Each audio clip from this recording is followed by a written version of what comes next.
Alright, here we are. I don't have my helper right now, so if you see the camera bounce a little, I'm sorry about that. Anyways, hey guys, sorry. I told you I'd do the cabling for the, or not cabling, but the threading for the paracord that surrounds the wiring. So what I'm going to do is I'm going to, instead of going through the long process of getting all this done, I'm going to take this, the one connection that I got out of the Bits Power hub, and I'm going to actually fully sleeve it. Now I'm going to separately do it individually, or do it individually with each one, and then I'm going to actually show you one by one. Sorry if it's a bit hard to see. I'm trying to make sure my camera doesn't fall. Okay, should be fine. I'm pretty much going to do this 4-pin here, and then I'm going to just kind of do the rest of the 20 pins on the side, and then when I'm done I will show you the finished product. Alright, let's get started. Now here are a few things you're going to need to do this. First, you're going to need a lighter. Any lighter will do. You can use a lighter, matches. Lighters are just better because you don't have to constantly be striking the box or whatever. If you're using a pre-made ATX set, then an ATX removal tool will be required, unless you are completely replacing the connection and pins, in which case you don't need this. You just need a pair of wire clippers, which I do not have here with me. Because I'm doing ATX removal, I have 2 pairs of pliers, one needle nose, one standard pliers, large pliers. Okay. And then finally you'll need scissors, preferably large ones. Okay. So then the other part you're going to need is heat shrink. Heat shrink you don't entirely need if you know how to do it in a clean manner. I mean, you could technically tuck the sleeves in if you're really good at sizing it right, and tuck it into the actual ATX area. But if you're not that good at it, you just use some heat shrink. This heat shrink is bigger than what it should be for these sized pins, so I will say ahead of time, this is not perfect. This is nowhere near perfect. This is nowhere near what it's supposed to look like, but I'm going to give you the best example I can. And then also you're going to need paracord in whatever color you want. I've got a black and red 550. Number 550 paracord is the best I can find. It fits the best with the wire. This, as you can see, it's $8.99 US, and I got it at Lowe's. So I'm running a red and black paracord, and then a straight black paracord. I've got plenty of this stuff, so I've just got a whole bunch laying around. So let's go ahead and get started. Alright. So first thing you want to do is take care of the pins, and you want to get those pins out. Okay, there's that. So much easier with the clear ones, because the clear ones you can actually see how the tool is sitting in there. You know, see how it's sitting in there?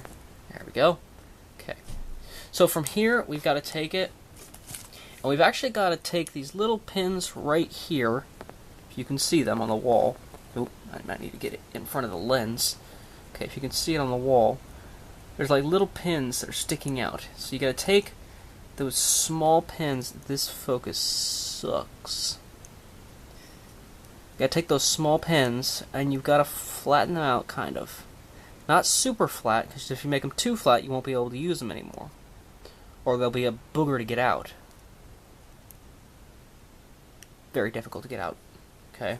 Once those are flat, okay, you measure out the amount of cord you need in whatever direction you want to use it in. Okay, so you take this. I'm going to start my line with a black cord, but this is on the second row, so that means that I'm going to be doing a red, black, black, red, black pattern. So you always want to make sure with paracord that you are doing it a little bit longer, that you're cutting it a little bit longer than the actual direction you want to cut it in. I can't give you the exact specifics of it because of how it is. Okay, so you stretch it out, keep it side by side. Make sure you keep your fingers on where you have it. Take the scissors and snip it. Snip, snip. There we go. Okay, now once you have the paracord removed, or once you have the paracord cut, you're going to see the white nylon strings inside. You want to grab those and just pull them out. If this wants to come out. Okay, there we go. You just want to pull them out. Okay, put those to the side. You can make little projects or whatever with those later on. Okay. Once you've done that, you'll see it's nice, clean. It's completely opened. Okay, so you take the lighter and you light it just a bit. You don't want it actually catching on fire because that'll make it ooze all over. Now be careful with the flame because I've burnt myself multiple times. And be careful not to touch these immediately, but you do want to use your fingers to kind of make sure they're nice and rounded. Sometimes I actually have to take like other tools and put them down in the circles because they're not completely rounded, and I have to rotate them. Sometimes they won't fit when I go to put them on. Or in other cases, I'll take the pliers and I'll just kind of break them up because they're solid plastic when you light them. They're nice and hard. So I'll just kind of do that. Okay. Alright, and then you go from there. Take the red, or the whatever wire you already unplugged. You take it straight in. Like so. Come on. It's very difficult with ATX, partly because the ATX pins will get stuck. Now, I had someone tell me, or I read some reviews on different type of sleevings you can use, like paracord and whatnot, and they did say the paracord was one of those ones that you'll get caught.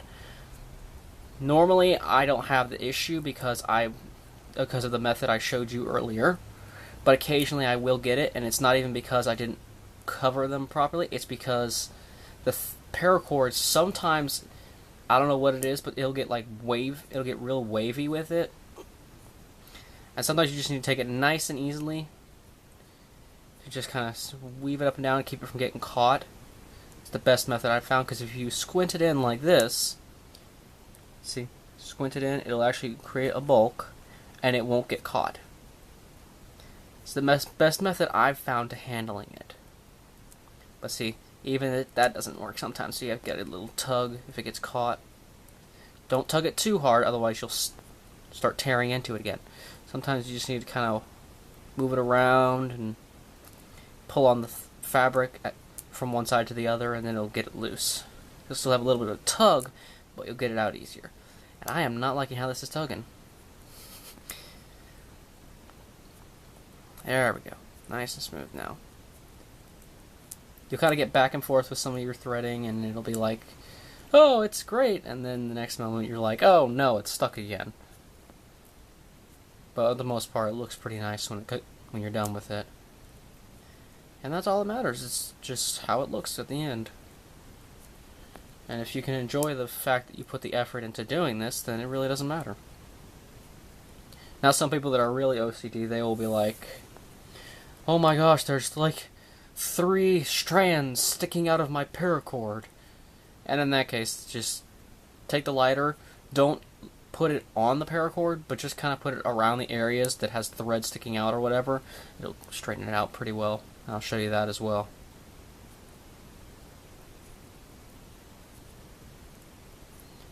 This is a very long process. I'm just trying to talk because it is kind of boring to just watch somebody do something like this over and over. But we're reaching the end. There it is. Okay. There we go. Okay, here it is. Okay. So you pull it through. You get it as far out as you can. Try to pull it through, whatever it takes. Not whatever it takes, but you know what I mean. Okay, you got to get that out. Once you've got that out,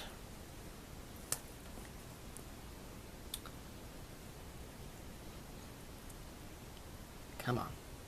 Oh, come on. This is part of the reason why I say you got to make sure both ends are nice and steady, nice and lit. Otherwise, it is very difficult to do this.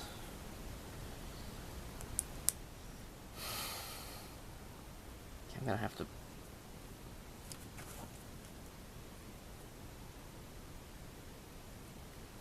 Yeah.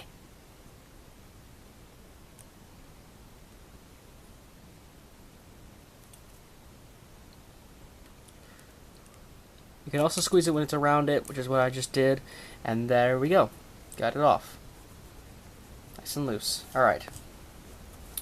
So now's the fun part. You gotta straighten it out along your entire cable line, so it's nice and snug on there. Okay. Now if you notice, this one's actually almost a perfect fit. I could literally get away with this just being tucked in there. But that's going to kind of take away from it. So we're going to take this, because this isn't the right size, I'm going to be doing it a little bit differently from the way you'd normally do it. So I'm just taking this and I'm just dropping it in there. I think I'm probably only going to do the 2 lines because of how long it took me to do the 1. Okay, so you drop it in there and leave 1 on one end. Okay. Take the other one, cut it, put 1 on the other end. Okay, but we're just going to leave that right there for now. Okay, because now we've got to go into here. Now, I like to use the other end of this tool. Now, if you're someone who's got more tools at your disposal, you can probably find different ways of doing this, but I don't have a lot of tools at my disposal, so I'm just showing you the way I've done it. Okay, so I take this, I wedge it right underneath where the 2 pins I pressed down at were, and I just kind of either lift up on it, or I just kind of do it something like this, kind of get in between it, wedge it out. Now this is a thick tool, so I don't have to worry about it as much. Okay, and that's mostly straightened, but just being on the safe side, I like taking the pliers, making sure it's nice and straight. Okay, and there you go. Now you take it, plug it right back into where you got it.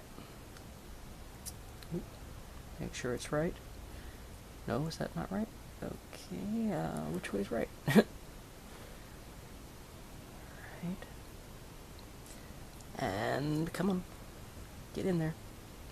Why is it not? Okay, there we go. Alright, and there we go. And that is the first cable done. And you can see it's nice and sleeved. Actually looks pretty good. That tag is probably getting on your nerves. I'm going to try and move it. There we go. That's better. Alright, see? Nice and sleeved. Looks pretty good. This, we're going to be starting out a little differently. So I'm going to take the wire, okay, we're going to go all the way back down to the bottom. Okay, and I'm going to take this wire and I'm going to take it straight through here. My reason for doing this ahead of time, this is straight through the heat shrink. The reason for doing this ahead of time is because this is a little bit different from the way from the different ones I've done. Like my power supply over here, I did it a little bit differently. As you can see, it did not turn out as well as I would have liked, and I did not get everything done the way I wanted to. But that was a little bit different for me because I was doing a 24-pin connection and I wasn't really planning ahead with it like I should have been. So I will remember that the next time I have to deal with it. But that's beside the point. And now I'm getting OCD about this. Why am I getting OCD about this? That's beside the point. Okay. Alright then. One thing that you will notice though is that the paracord does make it a bit more bulky. Not by much, but it does make it a bit more bulky. I am going all over the place with no plan. Alright. And we're back. Sorry, I decided I'd fast forward a bit because it's a little slow, and I'm sorry about that, guys. Okay, so, going back to what we were doing. So we'll take the end that we had the paracord, which is kind of just push it in. This is because I'm running a larger gauge or larger size. I'm running a 1/4 inch core or sleeve or 1/4 inch. What's it called? Heat shrink. Thank you. Brain. Instead of a standard 1/8, which I should have been running. Okay, so you take the heat shrink and you take the two lines, push in, or why am I telling you how to use the freaking lighter? Okay, take the lighter and you just light it, not on fire, but you can put it pretty dang close to the heat shrink without damaging it.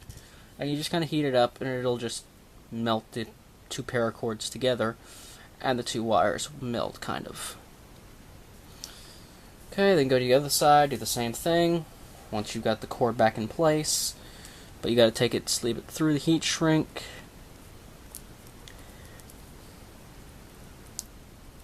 Before you do anything, you go back, you do the same thing you did before. Take the pins, fix them however you decided you wanted to fix them, but be very, very careful with how you fix these. I had an issue earlier. I actually snapped one of my ATX pins, and I had to completely replace it with a random ATX pin I had lying around, and that was not... That's not a nice picture because I actually have that on my 550 power supply, and it looks horrid because I couldn't find the liquid electrical tape, so I actually had to use physical electrical tape and then just use heat shrink. Sorry about that, guys. It literally stopped recording for a moment there.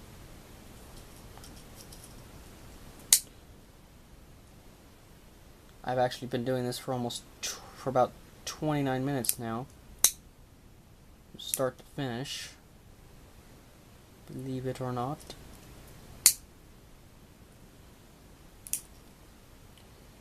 This is a very timely process. Okay. And there. That is now done. So as you can see, the paracord's nice lined up. Now, some of you may be able to see, I don't know if you can with the camera, the little threads sticking out. I don't know if you can see some of that. Easy way, just take the lighter, just kind of do it along the thing, wherever the areas are. Don't physically leave the flame on it. If you leave the flame on it, it will cause it to just kind of do its normal meltdown. Otherwise, just kind of do it normally, and it'll be fine. But that's pretty much how you do it. And now we're going to move to the finished product. Alright, and that's the end of it. I was going to do the full 20 pin, but yeah, that's a little time consuming, and I figured this video needs to go up. Another thing that I didn't mention when I first started out about stuff to use is zip ties. Everyone loves using them for miscellaneous stuff, but if you're going to use a long line and you don't have some kind of what's it called, shoot, I gotta remember the name of it, insert between your lines to kind of keep them together, then zip ties are going to become your best friend.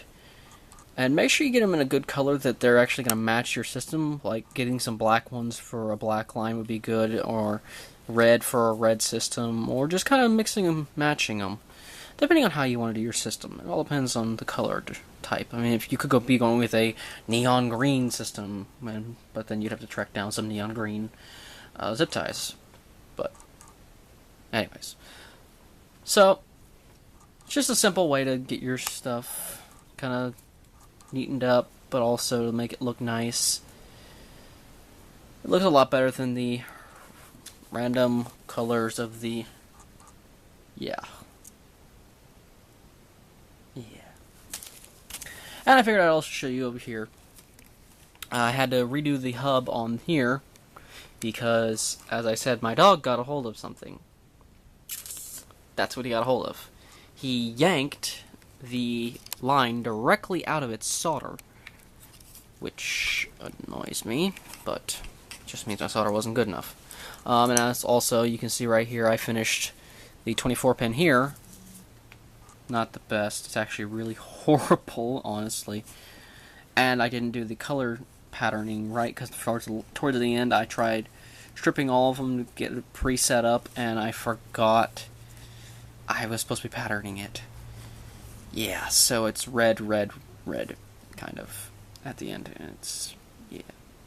That's another thing I didn't mention before. One of the best methods I've found to doing this in particular is if you've got the same length cord like this, because this is the same length, it's all the same because it's a point A to point B type cable. You can cut each of the lines.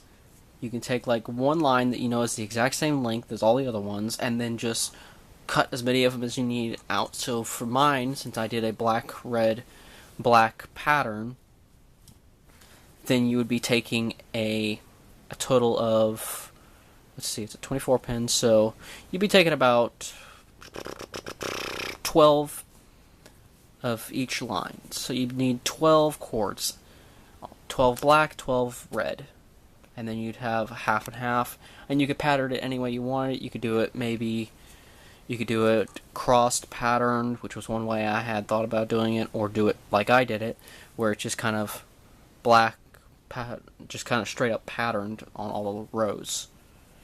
But I hope this was helpful for you. I hope you learned something new. I'm going to post this video as soon as I can. I'm trying to get all this stuff together. I'm trying to get my video editor to work, and it's kind of weird because it's not running on a Windows system. But it still works, and I'll post this as soon as I can. Sorry for posting the last one pretty late as well. I'm going to try and do another video as soon as possible. Hopefully maybe on the hub, and see how it works out once I actually get it completely finished. I get the slots nicked out and all that stuff. Maybe I'll even show the system running.